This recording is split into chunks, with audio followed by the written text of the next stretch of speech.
Around Joe podcast, where we optimize your human performance from my personal experience as an athlete, coach, and all-around self-improvement junkie. Welcome to the All Around Joe podcast. Today, guys, it is episode 100, which is super fantastic. Made it to 100. You can get the show notes at allaroundjoe.com/100. Today on the podcast, I have a good friend of mine, Joe Ward. He came into my life through interning. So he contacted me about interning at my CrossFit gym, and it was just such a fantastic experience that I want to have him on the podcast. And we talk about interning, we talk about CrossFit, we talk about different CrossFit gyms and philosophies, and where the direction of where CrossFit is going. And at the very end, I have an actual giveaway since it's podcast number 100. So make sure that you hang around to the end to figure out how you can get some free stuff from me. But before I hop right into this podcast with Joe, I want to recognize a couple of my partners because it's how I continue to fund the podcast and keep moving forward. And I truly, truly believe in these partners and that you listening should look into using them yourself. The first is Perfect Amino from Body Health. Perfect Amino is how I keep my muscles recovering super fast. I highly recommend that you check them out if you want to recover faster, you want to eliminate soreness, or at least get as close as possible to eliminating soreness. And I've been taking Perfect Amino for a couple of years now. It's my secret weapon as far as recovering faster. So you can go to allaroundjoe.com/perfectamino, and if you use the code allaroundjoe, you'll get yourself a discount. So check them out. Next up is Whoop, that's WHOOP.com. It is the always on activity tracker that I have always on. And what it does is it helps hard chargers like myself know when I'm recovered or not recovered. It's tracking HRV, it's tracking constant heart rate, it's tracking the sleep performance that I have. And because of that, it's giving me a recovery score every morning, which lets me know how hard I should be training that day. So it will allow me to train harder on days that I'm more recovered and step back on days that I am less recovered. And because of that, in the long run, I get more gains faster rather than just pounding myself into the ground. So check out Whoop, that's WHOOP.com. And if you use the code AllAroundJoe, you get $100 off your Whoop strap, which is a fantastic discount. So I hope you check out Whoop. And lastly, IKKOS, IKKOS. That's allaroundjoe.com/IKKOS. And if you want to move like me, this is the coolest thing if you want to move better. It is virtual reality training. You put on a headset, you watch videos of me moving by going to my channel, and then you will start to take on my movement patterns in your own movement. It's fantastic. I've been using this for probably over a year now, and it's helped me to get myself to doing 15 muscle ups in a row. I've PR'd my snatch recently, and I've been starting to use it in other movements as well. So it just takes a couple of minutes. You basically super internalize this visualization technique, and there are all kinds of people across all kinds of different sports who are helping, and this is helping them learn faster. So check out my channel, allaroundjoe.com/IKKOS, and there's something extra cool in there that if you do it, you can submit videos and I can look at them and tell you where you need to improve. So those are the partners, and without further ado, I want to hop into this podcast with my good friend, Joe Ward, so I hope you enjoy the show. All right, the All Around Joe podcast. Guess what? This is number 100 today. What? 100. And I'm excited to have my good friend, former intern, Joe Ward, straight from California. Look how tan he is. It's awesome. Oh, we're recording the video too. That's cool. We have video and audio. So No. sometimes I post it, sometimes I forget, and because it takes like an hour or 10 to get it up on YouTube. But welcome, Joe. Thanks for being on the podcast. How you doing today? Good. Thanks for having me. Yeah, absolutely. I'm excited that we finally got to hook up and do this. Yeah, I can't believe it's episode 100. 100 finally made it. And if people stick around to the end, we're going to have a giveaway for them, which we will talk about later. So I figured that since we made it all the way to 100, I should probably give something away or Yeah, if I knew if it was going to be episode 100, I would have got you like a cake or something. Yeah, maybe a protein cake or something like that. That'd be good. Some sort of like Progenics PB Smash protein cake. All egg whites and PB Smash. There you go. Yeah. Cool. So jumping right in, let's hear about like what, who you are, where you're from, and then we'll get into talking about CrossFit. But can you tell people a little bit about yourself? I can. That's like a crazy question though, because I come from a very unique background, a unique story. From Southern California, went to Loyola Marymount University for my undergrad in Los Angeles, lived there for a couple of years, moved to Florida right after I graduated to work for a nonprofit. Out there in Florida is where I actually found CrossFit, over in the Orlando area. And then I actually went to Seattle to start my master's degree in a leadership program. And then while I was working on my leadership program, I actually spent most of my time working on that degree from Los Angeles, flying back and forth every other week for classes on Saturdays and Sundays. So I kind of cohabited Seattle and Los Angeles for about 2.5 years. And then I ran out of classes to take on the weekend. So I finished up my master's degree up in Seattle this past year. And while I was up there, I wanted to make a solid effort to use my background in CrossFit, use my level 1 cert to become a better coach. And so I was kind of able to hit both heads of the nail by finding Stoneway CrossFit. That's how I met you. And working there as an intern and as a coach while finishing my master's degree. And that's how we kind of find me here right now. So a very, very well-traveled individual who loves CrossFit, loves education, with a unique background in nonprofits and CrossFit. Definitely. All of the above. Nice.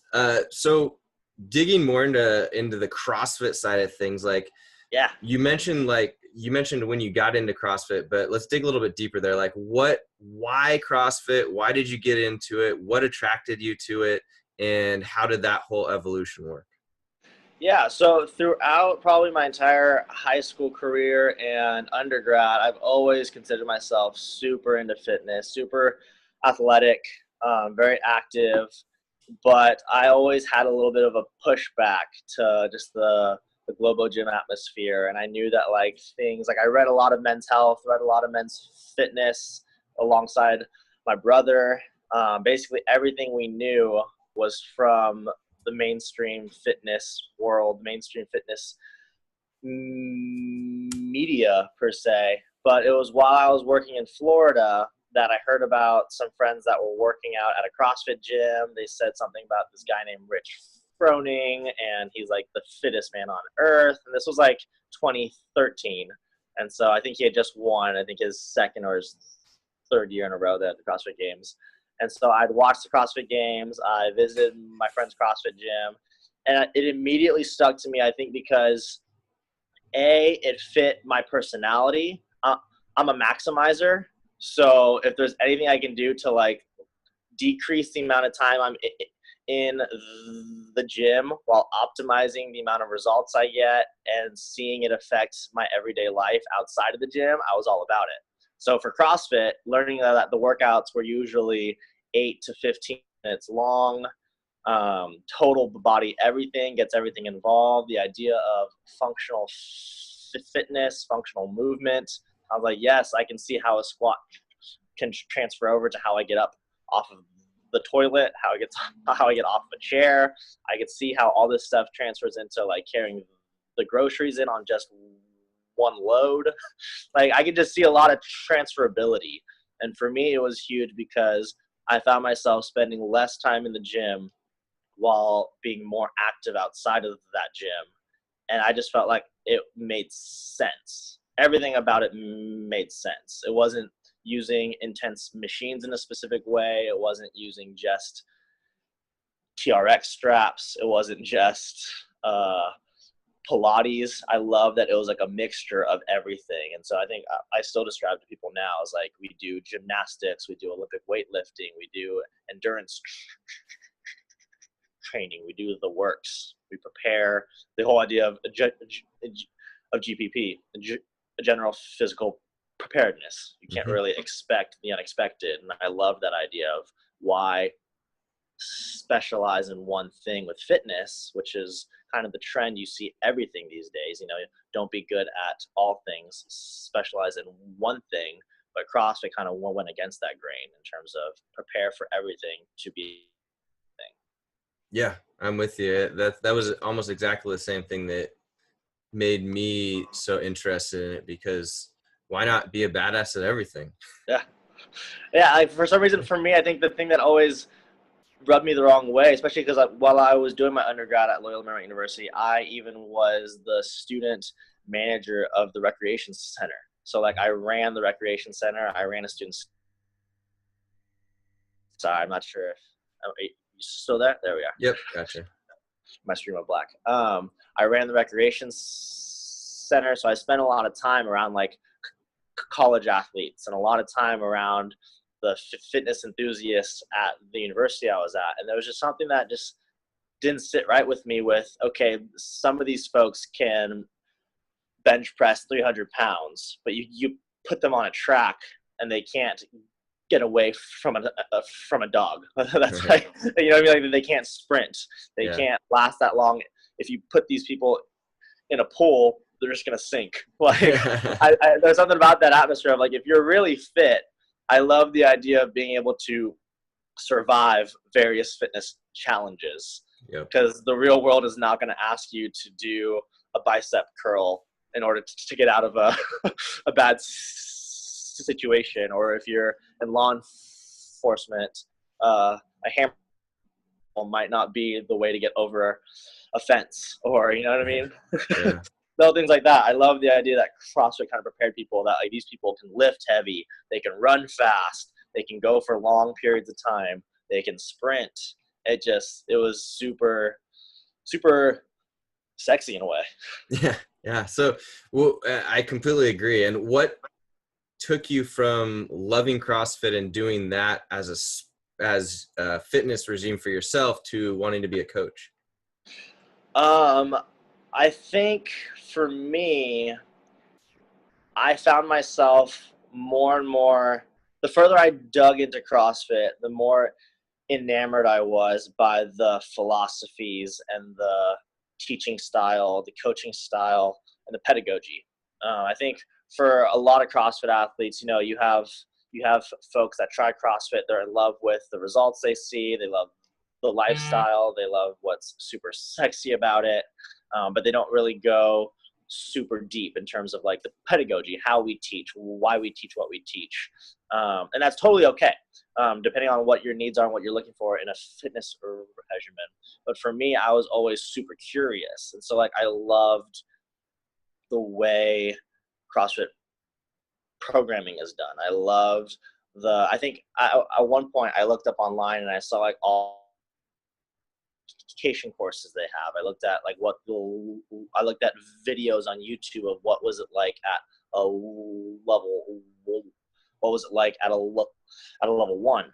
What are the things that they teach you particularly? And I love the idea of if you can teach fitness in a way that impacts people holistically. I think that's the word that really got at me, was like it's a holistic approach to fitness, that everything that you do inside of a CrossFit gym, the rewards are being able to live a healthier, happier life outside of that gym. Absolutely. And I think I've seen like numerous videos by Chris Spieler and Matt Chan, and just like the way they coach it really got my eye. And I was like, I want to know that stuff. Like I want to learn that stuff. I love even learning right now as a coach when people ask me, like, why are you teaching us a sumo deadlift high pull?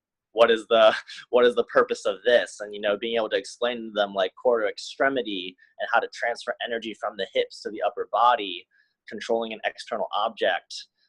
That's all stuff that I feel like I wouldn't necessarily need as an athlete, But as a coach, I love being able to explain that. I love being able to see that. And Yep. so it was really when I went to my level 1 back in 2015 that I knew I was a coach and wanted to coach for as long as I could. Even I think especially a lot of my friends, I'm not one person that normally gets sick very often. And I think the specific portion of the level 1 where they talk about the sickness wellness continuum, Mm-hmm. that really caught my eye too, because it made total sense to me in terms of like when we elevate our level of fitness, the recovery time when we do get sick is so much quicker. And like I've seen that in certain people versus those with a lower fitness level, when they get sick, it takes them weeks to finally be able to stand up again. Yeah. So I loved it from like a preventative health approach too. Oh, absolutely. Absolutely. And we don't need to get into this right now, but it's crazy to me, like how the insurance companies are not catching on to this. I mean, Right? somebody in the medical profession needs to be catching on to this and taking note and lowering my premiums. That's what they need to do. No, like, I love the work that Coach Glassman has done, especially with the soda industry right now. But I think especially early on when I really like latched on to my L1 and like I wanted to learn this stuff, I became a huge fan of Julie Fouché. Okay. Just as a CrossFit Games athlete, I thought she's a badass because she was working to become a doctor while being a CrossFit Games athlete. So like she, to me, was like that perfect bridge of like, please bring this to the health field, bring this into your career, change the way we see healthcare right now. Like I'm super amazed with the work that she's done, and I've listened to a lot of her podcasts also. But yeah, I think that was the biggest thing also. Is like if we can approach health and fitness from a preventative standpoint. Coach Glassman says it all the time. Like we've been onto this secret in CrossFit. Like the cure is in these gyms. Yeah. It's crazy. Yeah, it is. It's totally it's where hopefully everything is going, and we're gonna look back in like 10 years or something like that and be like, wow, I can't believe that we didn't look at this and think about it earlier. Yeah, no, 100%. It's cool. And I talk to a lot of people still about it also, you know, with the ease of access, with how many CrossFit gyms there are now, the ease of access with opening a CrossFit gym if you get your L1. Yes, there's a lot of pros and cons to that, but I think the pros far outweigh the cons when looking at it just from the preventative health aspect. Yeah. Like there are so many more people now that want to be healthy and active than there were 10, 15 years ago, I think. Oh, I completely agree. And I think that it's one of those things that you have to take into account that people may not have realized what it felt like to feel good. Yeah. And then I completely agree. You know, you take that CrossFit pill and you start to feel better and you're like, holy crap, this is, you know, my life is, everything's better. I can't believe that I went through this, you know, not moving around in potentially, you know, depressive states and things like that. And I thought it was just normal, but it happened to be that I just wasn't healthy. Yeah, and like I said, when I worked in Florida, actually, the nonprofit I worked for, we dealt a lot with mental health work. And so a lot of it with the work I did there, you know, we aim to present hope for those struggling with depression, addiction, self-injury, and suicide. But even like from me and my personal experience with CrossFit, I see such a clear connection in terms of like so many people that I know that are healthier or that do invest into fitness as a priority in their life. It might not be the perfect one end all answer for avoiding depression, suicidal ideation, or self-injury, but there's a dramatic decrease, you know, in terms of self-image and self-confidence and the way you hold yourself, and your relationships with other people are just a lot better. Yeah. And so it's crazy to me, but like I see it 100% in terms of the way it says in an elevated state of fitness can transform everything from a mental health aspect too. Yeah, absolutely. Well, I want to like shift gears a little bit here and move on to the interning side of things, Yes. so that people can understand why you went that route. And I believe that interning is one of the best ways of learning. So I want to have this podcast be for people that might want to learn more about CrossFit or something else in their life, and use what you've done and what you can explain and teach to people to go down that path to be better. So For sure. what do you think makes a good intern to start with? What makes a good intern as What like makes the it, what makes it, actually, let's start with, why did you go the intern route? Number one. And then on number two, what do you think you're, like, what do you think, who do you have to be a good intern? Okay. Why'd you go intern route, and who do you have to be as that intern in order to get the most out of it? Okay. Why did I go the intern route? I went the intern route because I knew that I wanted to find a way to just jump into the environment. I think I talked to a lot of folks about it before, not even just like with CrossFit, but with internships. Internships in general are so valuable just because you get to surround yourself with so many people and such. It's more of an in-depth look at an environment. Like, I think I've talked to people about, like, even with the photography world, like, people want to do photography, but some of them have never stepped foot in a photo studio. Some of them have never worked with another photographer before. And being able to intern in that field, especially for me with CrossFit, is I wanted to be able to be surrounded, like, all in 100%, all the way up to my neck, with people that knew the field, knew the coaching field, had a high coaching standard, and knew what they were doing, so that I could learn as much as possible. I think I've already said this before, but I value education so much. From an internship standpoint, interning allows you a different sort of relationship to get more knowledge from others, I think, than any other. Because there's not necessarily a paid component there. There's not necessarily a job component there. It's the intern walking into an environment saying, let me be of service and help as much as possible to make your life easier as a business. I'm asking for in exchange is knowledge. Right. And that, I think, is such a valuable relationship that, especially right now, our society overlooks a lot. Yeah. Just because of that, because I think when there's money involved, or if there's a job on the line, a lot of that there's heightened pressures to perform a certain way or act a certain way, or there's a lot of expectations. Right. From an internship standpoint, especially for me as an intern, I wanted to gain as much as I could, and I knew that that would come from what can I do for you, as, like, no matter what, every single day. I'm sure you heard me time and time again. Let me know if there's anything I can do, and not even just from I wanted to capitalize on that, but, like, just to always be able to offer as much as I feel like I'm receiving. Yeah. Yeah. Because I value the education so much. I wanted my colleagues and my supervisor, you, just to know how much I value just the conversations, just the ability to help, the ability to interact with clients. It's an invaluable setting for knowledge to be gained. Yep. And from the vantage point of what you need to be an intern, is you have to be willing to be proactive. I think is a huge thing. You have to be willing to be proactive, but to the extent of new of possible learning. I think, if that makes any sense. So it's like constantly, I think what made my internship there at Stoneway CrossFit so valuable is because literally after every single session or every single time I would help coach, I'd go back and, like, I had a journal, just to, like, really write down stuff that really stuck with me, or stuff that I had questions about.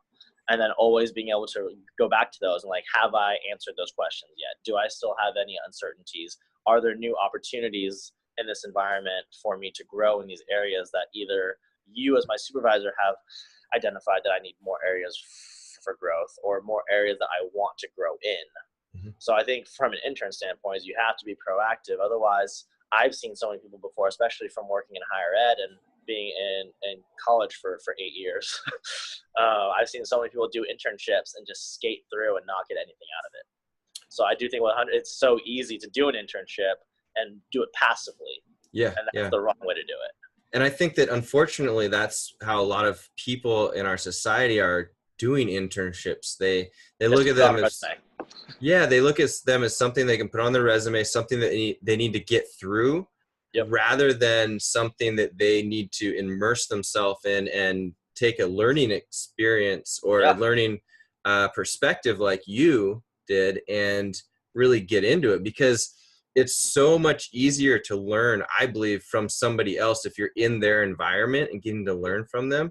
So in a CrossFit environment, you can find yourself a good gym and you can have, let's say, 10 coaches or more that you get to absorb information from. Like you're 100%. You're walking next to them. It's like I don't even know of another environment that I could think of that would be that much learning opportunity. Yeah. But you have to put yourself, like you said, in that situation where you're like, I'm not doing this for the money necessarily. Maybe that will be a reward down the line. But it can't be the sole reason why I'm here, because it'll affect everything. Exactly. And it's super important to take that perspective on it. And I think that answered the question, why or what makes a good intern as well is that, you have to be in that state of mind. You have to go into it with the education first. I think, especially just while we're hashing it out here, I think if I'm really just to simplify that answer, it's really, you have to be very, very, very intentional with why you're doing the internship. Yep. And because without that sort of intentionality, it does just become another thing you add on your resume. It just becomes another thing that you did. But especially, as I mentioned earlier, I'm a maximizer, so I see that then as a waste of time. Right. Yeah. Like, well, why am I doing it if it's just to put something on a resume? And so for me as a maximizer, like if I'm going to invest my time in something, I want it to be completely like 100% worth me investing the time into. And for me, that education piece was totally worth it. And so that's why I sought out as much as I could.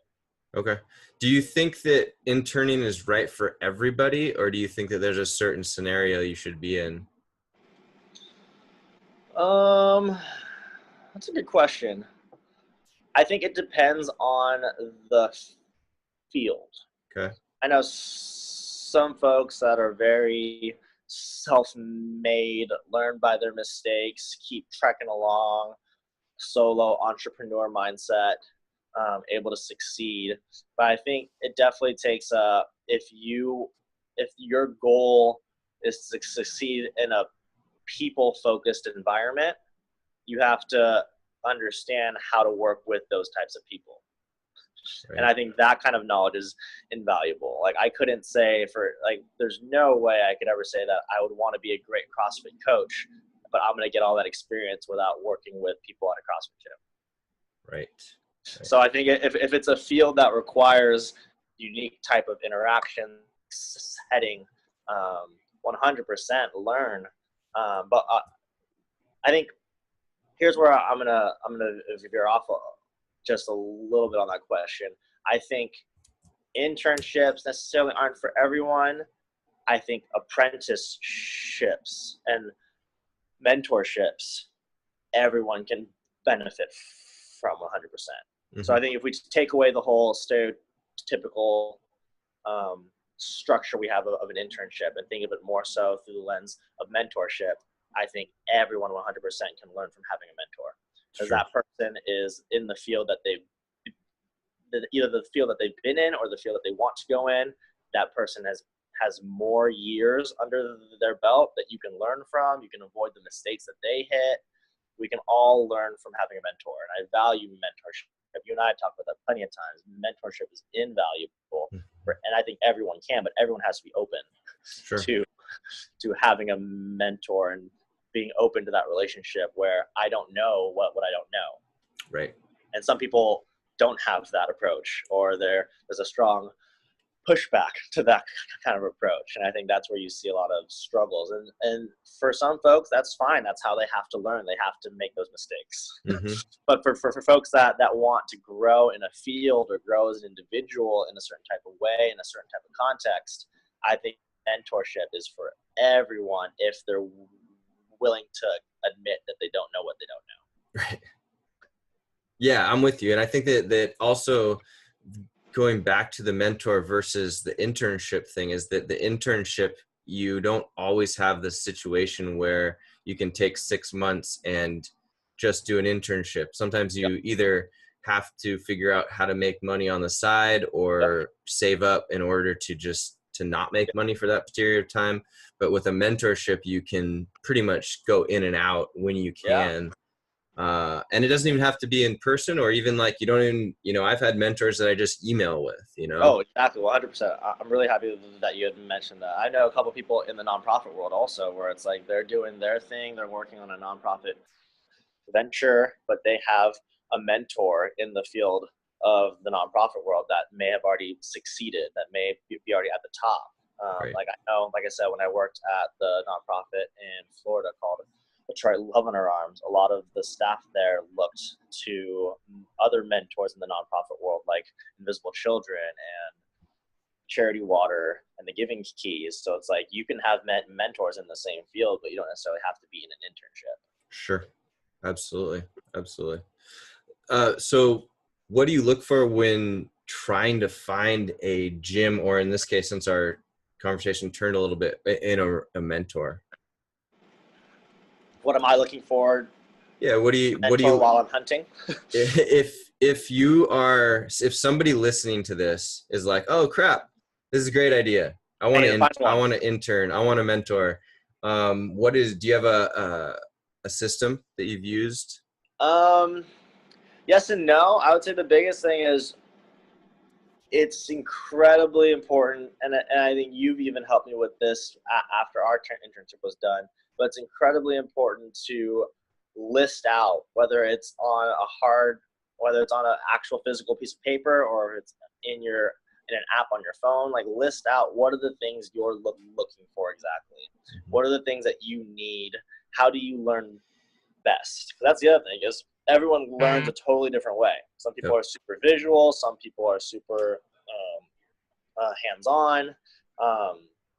You need to find a mentor or a supervisor or just an individual that matches those needs. Because the last thing I think people can immediately feel like, this person's amazing in this field. I want that person to be my mentor. They're so successful, blah, blah, blah. But then they meet that person, and that person, for some reason, they lead best through over the phone, or they do interactions over email, and they don't have a lot of physical one-on-one time with you. But you're a person that needs that physical one-on-one time. In that case, you've kind of set yourself up for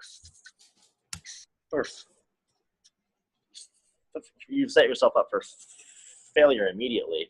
Yep. You have to know enough about yourself. How do you the best learn? And you need someone that can coach in that same type of way, whether it's a coach, whether it's a mentor. You just want to make sure that you're able to actually maximize on that relationship. You can't just look at someone's resume and say, this is who I want to coach me. But if that person doesn't have time for you, then you're just going to end up getting that person a whole bunch of coffee and never actually see them. Sure. And you want to make sure that it's like that. It's a good fit, right? You want a good fit, and you want to make sure that there's something you can provide also. Sure. I think that's the other thing is, so the first thing on my list also always is just figuring out, what do I need right now from this relationship? What am I looking for? And then also, when I do find a couple people that might fit that mold, okay, what are some things I can offer that meet their needs or their organization's needs, so that it's not just a one-way relationship. Right. You and I have talked about it time and time and again. The biggest thing is relationships. We're relational human beings. I feel like we've all been, one person's just taking, and it can be draining if no one is if that taking is not being reciprocated, or that pouring into is not being reciprocated. Oh, absolutely. Yeah. And then also like the relationship thing is like, I always like to bring up the communication thing is like just communicating, you don't know what people are thinking unless they say something. Yeah. So it's like, Like, unfortunately, it's 2017, but we still can't read each other's minds. no, we still can't. So No, super 100% important. agree. And even like when it comes to trying to find a mentor or an internship or whatever, a lot of times people may think, oh, this person has done so much that they're out of my league, or you may feel intimidated by that, but it never hurts to ask. I mean, you don't know if you ask, Elon Musk to intern with him, if maybe he's like, oh crap, I was looking for an intern just like you. I mean, the worst thing that can happen is he says no, and then you tell all your friends, well, the first internship I tried was with Elon Musk, and no, for sure. And like I did an internship with that nonprofit that I keep talking about in Florida before I started working there full time. And one of the best things that got drilled into me there was you cannot have if you do not ask. Right. It's like recognizing like you can have all these needs, but the only way, yes, you will not ever succeed if you just keep them all to yourself. You don't ask for them. Yeah. Like if you have needs, you have to ask for them to be met. And that goes for relationships, that goes for romantic relationships, all of the above. But I do have to say, as a side note, speaking of Elon Musk, Mary Rose, my girlfriend, followed you the other day on either Instagram or Twitter, and the next thing that popped up was like, oh, if you like All Around Joe, you must like Elon Musk. Of course. I mean, it makes sense. I just want to let you know you're doing something good. Perfect. I was like, really? That's the next person that came up? Yeah, maybe I should talk to Elon and see, about you guys that. are in the same social media sphere, just so you know. Perfect, man. I'm going to have to figure out how I did that and I really laughed do it about again. that. So did she follow him then? I don't know. I think she just followed you. All right, perfect. Love it. So now that you've gone through an internship, several of them actually, and there's a point where you will continue to have mentors always. I know I will always have mentors, but what's next for you? Like now that you've gone through at least this CrossFit internship, I know that we've talked about it, but what is next for you, and like, what are your goals? What are you working towards right now? I got a new coaching job at a CrossFit gym over here in Lodi, California, called Another Level CrossFit. I think the biggest thing for me and what I've been looking for in this CrossFit career is just to really invest and pour into another CrossFit community with everything that I've learned. And with that being said, it's not even just I'm investing myself in this new community. I'm pouring into them as much as I can. I'm using everything that I've learned, but I'm looking forward to continue my educational path with CrossFit as well. So definitely within the next year or so, I'm hoping to get my L2 and my L3 certifications, hopefully being a level 3 trainer. And there's a lot of specialty certifications as well that I'm looking at. And I've talked to a couple people about it before, and yes, you don't need these certifications to coach in CrossFit, but I've talked to people a lot about it before, and my goal with it all is I love just that educational piece. I love learning as much as possible. I want to be enmeshed in that environment specifically. So maybe a goal down the line will be to work for the L1 staff. Who knows? But I think definitely for right now, where I'm at is I'm really, really trying to give as much as I can from what I've learned. It's an interesting environment because I forget who I was talking to about this the other day. You can be stuck in the interning or being in the interning mentality where you're constantly, okay, I'm learning. And then you finally stick your head up out of the water and you're like, oh, shoot, I know a lot. Like, I know a lot more than I expected, or I've learned so much that, like, why don't I actually try to use all this versus still trying to learn as much as possible and learn with a more hands-on approach. I think for me, that's happened a couple of times, but especially here with CrossFit. Like, I learned so much at Stoneway, so much from you, and so much from all the coaches there and the athletes there, that especially when I moved to this new place here in Northern California, every CrossFit gym I've walked into has been kind of a humbling experience where oh shoot, I know so much. And in some cases, I know more than these gyms that I'm walking into. And it's been a process. I've told you before, but it took me a little bit over a week or so to figure out what CrossFit community here I wanted to involve myself with, what was a good fit. So I think for me right now, it's really it's a reflective time of recognizing how much I know and how much I've learned, but also, okay, now that I know all this, how can I maximize my output? How can I maximize what to give to the athletes in this area that might not have ever heard a coach talk like me, that might not have ever heard a coach like me. Right. There's been a couple classes that I've coached, not just at the box that I'm at now, but at a couple other CrossFit gyms when they were kind of trying me out and I was trying them out.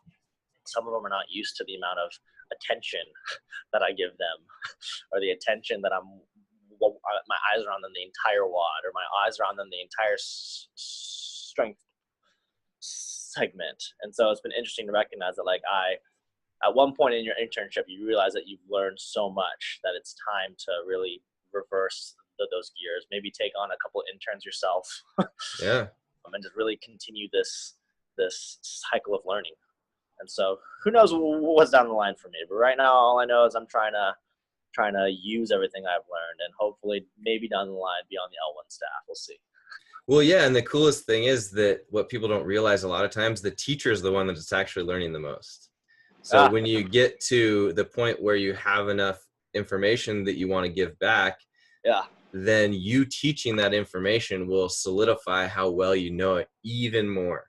Like it's nuts. You know, you get up in front of a room to teach people, or you're teaching people one-on-one, you giving that information back to people it's somewhat selfish once you realize it, but you're learning even more when being the teacher. Completely agree. Yeah, no, it's one of those things. It's like, okay, I've been taught how to do a handstand push-up. I know how to do handstand push-ups. I know the mechanics. I know what I'm looking for as a judge. I know what I'm looking for as a coach. I just recently got my handstand push-ups, and then I'm talking to an athlete, and I'm telling them everything I know. Then all of a sudden, they're able to hit their first handstand push-up, and I'm like, "Oh shoot, did I teach it that well?" Yeah. Like I didn't think I knew that much. But it's just I think we fall into the. I think I talked to someone about it a couple weeks ago, but it's like a sponge mentality. We're so used to just absorbing. We're taking everything in that we forget that we've taken so much in that it's actually time for us to let a little bit of it out. Like we can actually reiterate a lot of it, and we have to change that mentality from let me take in as much info to I have a lot of info in here. Let me begin to put a little bit of it out there. Yep. Absolutely. Otherwise, all the info is just going to sit in here. It's not going to do any good if I just keep it. Got to get it out. Throw it up on some people. True. Yeah. No, I've talked to you about that before. It's like what good does it do if you're the smartest person in the world, but you don't talk to anyone? Amen. You know? Yeah. I think that's something that's like been ingrained with me, especially through grad school program. It's just the idea of to advance the common good, to advance where we're at in the world, to advance the communities that we're involved in, we have to be willing to speak the voice that we've been given. We have to be able to share all the knowledge that we've learned. Because, for instance, I think like all the stuff that I've learned with you and stuff that I learned in Seattle while I was up there, there's a high probability that the people I interact with here in Northern California have never heard the same things spoken the exact same way. Mm-hmm. And so it's like we're recognizing that idea of you never know what the people around you don't know also. Like it could be perfectly natural for you because you surround yourself with the same like-minded individuals, but that doesn't mean that these people around you can't benefit from what you have to offer or what you've learned years ago. For sure. Love it, Joe. Just have a couple more questions for you. Don't want to keep you here all day, but and then we'll do a giveaway. You and I talk all day, and I know you know that. I know we can. This is great. I wanted to ask you, though, kind of an interesting question. Yeah. How do you feel about the direction that CrossFit is going, and do you feel like there's anything that they could change to improve? Such a good question. And I feel like I've heard this sort of a question addressed in a number of different CrossFit podcasts that I've been listening to. I think obviously the past 10, 15 years have been tremendous. Like even if you just look at the evolution of the CrossFit Games, you look at the growing number of CrossFit affiliates every single day. If anyone looks to sign up for a level 1 certification course right now, 90% of them have a wait list. Right. Like it's growing. It's exponential. And I think that massive growth is happening very organically in both directions. And both directions mean good and bad.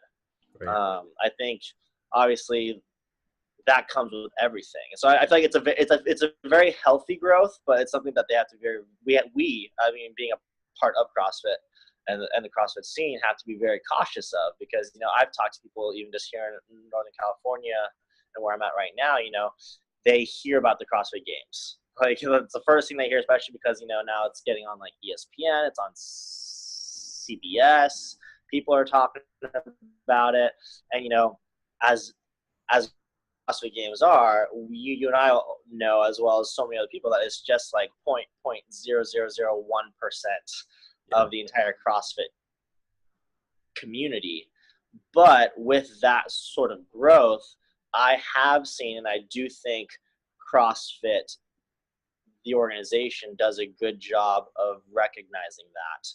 And I feel like they are more intentional now, more than ever before, with their training, with their pedagogy, with the education that they put out there.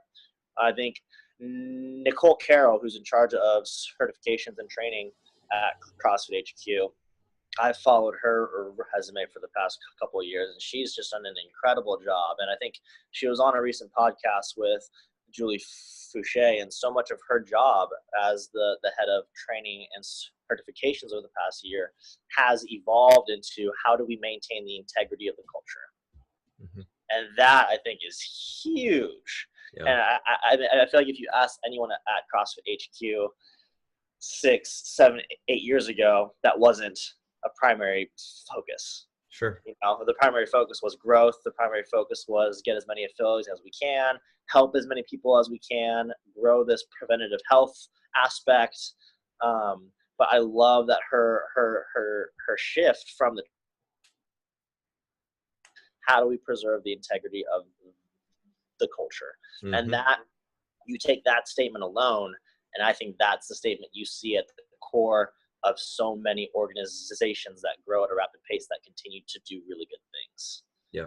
Whether you look at Apple or you look at any sort of macro level organization right now, that still you can tell they have good people involved. Yeah. Like that is something that they have that good culture, because the culture is a primary focus point. So I mean, like, even right now, the reason why I'm kind of going on this long rant is because I feel like CrossFit is continuing to grow at a rapid pace, but I'm very impressed with their focus on, at this rapid pace, how do we continue to tell people what we're all about? How do we continue to tell people that the CrossFit Games is that 0.0001%? I mean, if you watch the CrossFit Games this year, they also had so many advertisements about like CrossFit Kids coaches. Yeah. About, like, what is it like to have a 70-year-old in your gym do their first burpee? Like, they do a really good job, I think, right now of being intentional to show the non-games athletes. And I love that direction. Yeah. And so it's like that direction is the direction, if regardless of where my career goes with CrossFit, that's the direction I want to continue to fuel. Sure. I mean, I've told you before, I'm not the competitive type per se. And the games is sexy. The games is fun.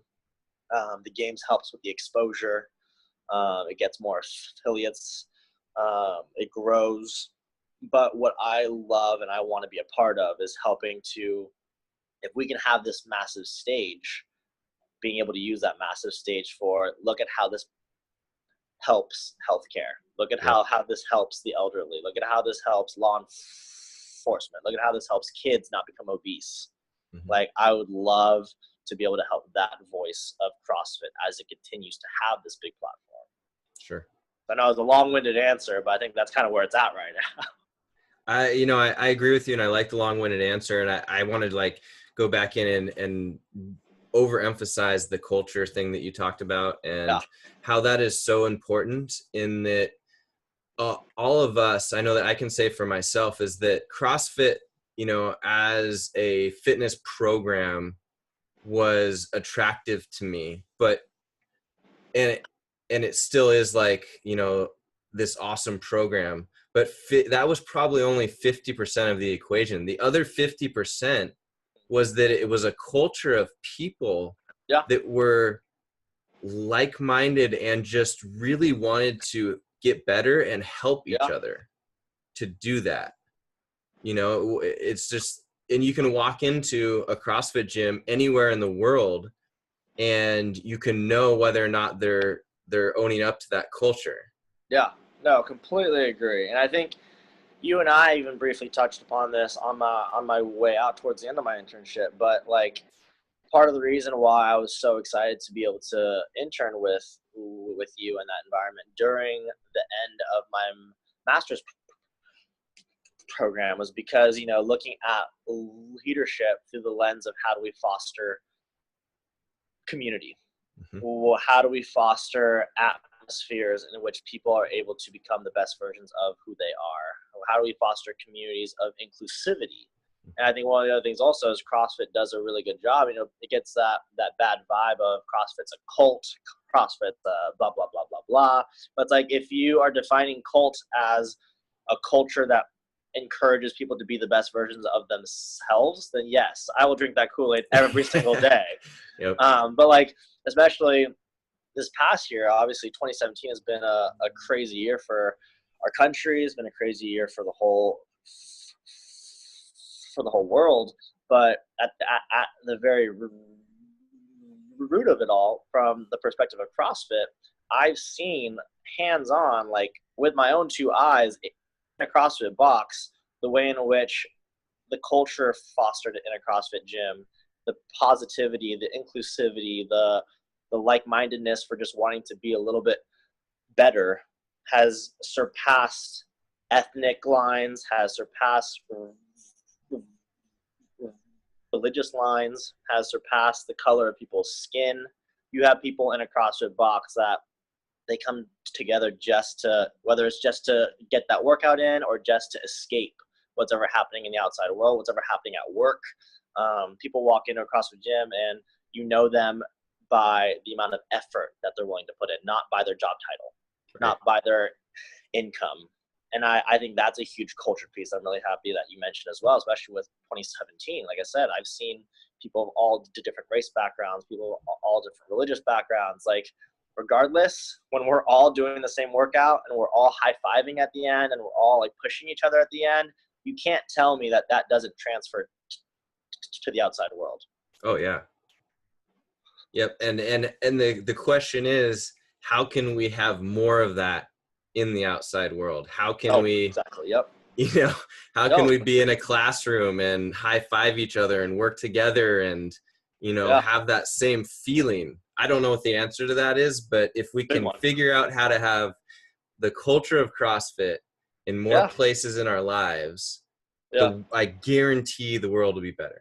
Oh, 100%. And like I said, especially like coming from the perspective of my master's program, I would bring that kind of info back into all of my classes, and people will be like, wow, your CrossFit gym sounds more inclusive and welcoming than my church.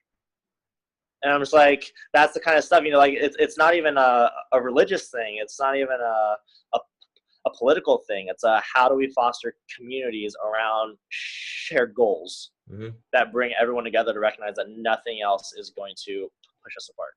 Absolutely. But yeah, there's definitely something there, just like with the whole healthcare aspect. Yep. That's why I was definitely drawn 100% to like that culture piece. For sure. I think that was just awesome. The whole thing, like if people don't get something out of that, then you probably listen to the wrong podcast. So I want to start wrapping up here, Joe. I want to get you going in the rest of your day. One last question for you. What are 1 to 3 books that you most often recommend others to read? 1 to 3 books. You should have asked me to prepare for this one ahead of time. I got a lot of books. Not a lot of CrossFit books though, per se. Obviously, yeah, like I said, not a lot of CrossFit books per se. But the first book I would say is called Between Heaven and Mirth. It is a book by a Catholic Jesuit priest, and it's one of the top books I always recommend folks, whether you're spiritual, whether you're religious or not, whether you're Catholic or not. Between Heaven and Mirth. It's a valuable book that looks at the role of joy and humor and laughter in a healthy spiritual life. So like regardless of the God you believe in, or if you believe in a God, recognizing the core of like how joy, humor, and laughter play a vital role to living a healthy life. Nice. It's just this whole aspect. It's just fantastic. It's one of those things that really altered the way I look at things. A lot of us focus so much on how do I live a purposeful life? How do I leave a legacy? How do I do something that's meaningful in this world? That we often forget that like we have to laugh. Like not everything is super, like, you know what I mean? Like you've been around people before that are so serious about their goals, so serious about their ambitions. Right now and then, like, when was the last time you told a joke? Yeah. Recognizing like how do you even that out? Sure. So that's a book that I always end up going back to. Another one. All my books are upstairs right now. It's just funny that you asked me that because literally every time I've moved like 5 times in the past 6 years. The heaviest boxes I always have like 3 boxes of books that I carry with me everywhere I go. Nice. But they're all upstairs. There's just so many of them. I think another one would be Outliers by Malcolm Gladwell. Yep. Outliers by Malcolm Gladwell. I think that one's a really, really fantastic one, primarily, especially because that focuses so much. We look at these elite individuals in the world, whether it's Steve Jobs or Bill Gates or Elon Musk even. That was a good book for me to recognize, like, hey, what are the other factors? Yeah, like, sure. How come there can be so many people that have that same drive, but what are the things that really, really help someone, quote unquote, succeed? Like, it was just a really good book to recognize, like, how do you become an outlier? What are the outlier factors? It really, I think, humanizes success. Okay, nice. I think is what that book does. And then another book, I think, especially just for the context of this podcast and where we're at, I haven't read it yet, but I know it's going to be good. Chasing Excellence by Ben Bergeron. I've listened to every single one of his podcasts, so I have a pretty good idea of what that book is going to be. It's number 1 on my list right now to actually read. And I think it's actually something I've been wanting to talk to you about and see how you've been enjoying that book, primarily because the first time I heard what the book was about, I laughed, because a lot of my leadership program and like the master's degree that I just did was focused on like how do we lead from a state of elevating people's self-awareness. Mm-hmm. How do we better understand who we are within the context of all the things that we do?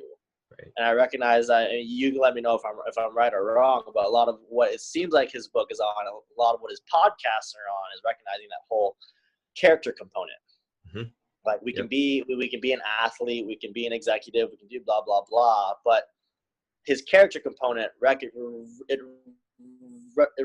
resonates with me a lot in terms of self-awareness, Sure. like being able to recognize who you are, what your values are, how do you react to stress, how can you prepare for upcoming incidents with stress, Yep. and the way that allows for success to be an outcome of how you actually live your everyday life. Absolutely. Well, one of the largest quotes that my entire master's program in this leadership degree was, how you live is how you lead. Mm-hmm. And it's just this idea of how you live your everyday life directly impacts how you influence others. Sure. And if I'm willing to coach people a certain way, but I don't live up to that, I don't know who I am, I don't know what my values are, I don't know why I'm doing what I'm doing, I'm not going to be a good coach. Absolutely. Absolutely. I completely agree. And one of the quotes that I've been using a lot lately is, be the person that you want to see in others. So if you want to have others treat you a certain way, if you want to be if you want certain things to happen for you from other people, be that representation. Yeah. And then others will start to follow what you do. It's like so simple as to like, I just, a podcast I did recently was about like little things that you can do in your daily life that will have a ripple effect, right? Mm-hmm. Like picking up that piece of trash that's on the sidewalk when you walk by it and putting it in the trash. Watching. You don't know who's watching, but if everybody has that habit, how much of a cleaner space are we going to live? How much happier are we going to feel about the space that we're in? Avoiding tailgating. How many people get pissed off when someone is tailgating them, right? I mean, it immediately will make people upset. So number one, it's safer. And number two, you're going to keep people from having this quote unquote road rage type of thing. So your safety, and you have this, this making the world a better place thing. So, and this could go into like, all kinds of different things. Oh, 100%. There's so much intersection here. And that's why I think, like I said, I've said time and time again, like I've been privileged by my internship than how I met you in our relationship, because I've been able to see so much intersectionality with like, yes, how you coach and versus self-awareness. And even like I said, with 2017 and social justice and just what we're dealing with in this world, like even just hearing that, what you said right now, it's like, I know a good friend who said a very similar thing. I think his name was Mahatma Gandhi. Be the change you wish to see in the world. Right. So it's like, it's all this stuff that we've been saying time and time again, but we forget until like we're able to actually see it happen, see it apply, until it becomes very personal. Yep. We're like, oh shoot, that guy was onto something. Yeah, for real. So I want to wrap this thing up for you, Joe. I really appreciate you being here. And actually, one of the gifts that Joe gave me, other than just the biggest gift is the friendship that we have, but he gave me the actual Chasing Excellence book, which I thought was the best gift he probably could have given me, because the gift of knowledge, of a good piece of knowledge, to me is like the coolest thing ever that someone can give. And it just so happened, even though he hasn't read the book yet, that it is probably one of the top 10 books I've read maybe ever. And the interesting thing about it is because it is about being a better person, how to be a better person. For CrossFitters, they're going to really resonate with it because of the storyline that the book follows. So if you're not a CrossFitter, you may not be as excited about the book as Joe or myself, because we understand the CrossFit Games and how that works. But it can make anybody a better person just by the standards, just by the habits that someone like Ben Bergeron instills in his athletes himself and his family. So because of that, I want to give a copy of that book away on the 100th episode to one of the listeners. And what it's going to be is just a random drawing, but you just know that all you have to do to enter is either comment on this podcast. Just, I don't care what you say. If you say enter me, you go to allaroundjoe.com/100 and you can find the show notes. You can comment, or if you share this podcast on your Twitter or your Facebook or your favorite social media, all you have to do though is make sure and tag me in it, right? So tag the Joe Bauer athlete profile or Joe_Bauer on Twitter or All Around Joe.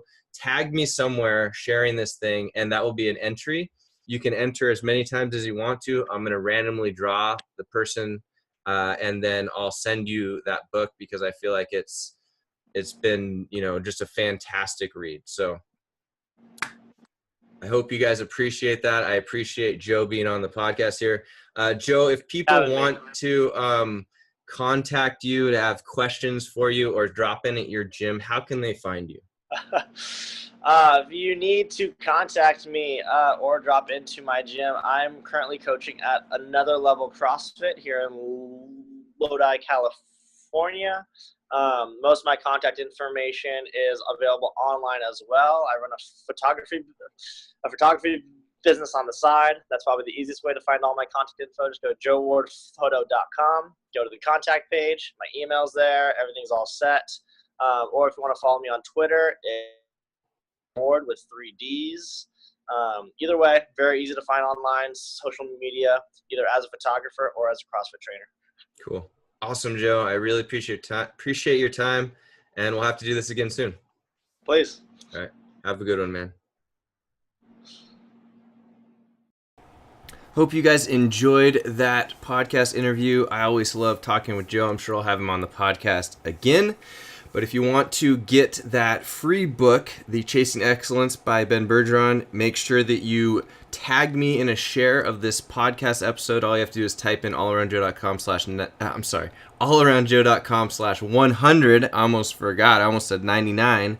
And I will make sure and enter you in the raffle. And if you win, I will contact you and I will ship you that book.